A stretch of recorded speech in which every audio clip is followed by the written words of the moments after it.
Getty Images Singapore, Addis Ababa. The pilots of an Ethiopian Airlines 737 MAX jet that crashed last month had initially followed Boeing's emergency procedures but later deviated from them as they tried to regain control of the plane, the Wall Street Journal said on Wednesday.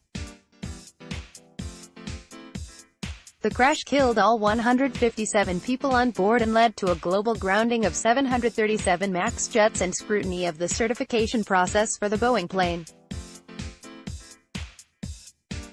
Boeing had issued guidelines to pilots on how to disable an automated anti-stall system after a deadly crash in Indonesia in October, that were followed by an emergency airworthiness directive by the U.S.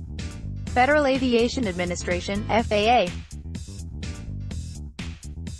The Journal report, citing unidentified people briefed on the matter, said the pilots had initially shut off the MCAS anti-stall system that was pushing the airplane's nose down shortly after it took off from Addis Ababa. The pilots then cranked a manual wheel in an attempt to stabilize the plane, the report said, but they eventually decided to restore power to the usual electric trim on their control yokes, likely because the manual attempt did not achieve the desired results.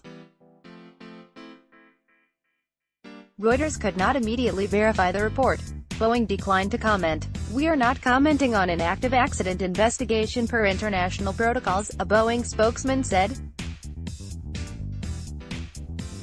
The plane maker said on Monday a proposed software enhancement package to MCAS would be submitted in the coming weeks, having previously said it would deliver the fix for U.S. approval by last week.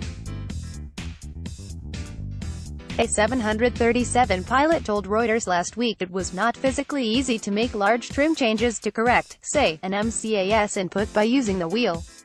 You, or more than likely the other pilot, have to flip out a little handle and wind, much like a boat winch, the pilot said.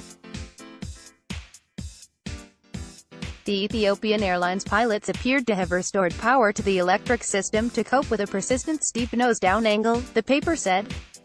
Their actions reactivated MCAS and allowed it to continue its strong downward commands that they were unable to counteract using electric thumb switches, the paper said. The FAA directive after the Indonesian crash had instructed pilots to use cutout switches in the center console to shut off the electric power to the system. The switches should remain off for the remainder of the flight, the FAA directive said. A preliminary report by Ethiopian investigators is due within 30 days of the March 10 disaster, according to international rules governing crash investigations. Ministry of Transport spokesman Musa Yahayi said there were no plans to publish the report on Wednesday.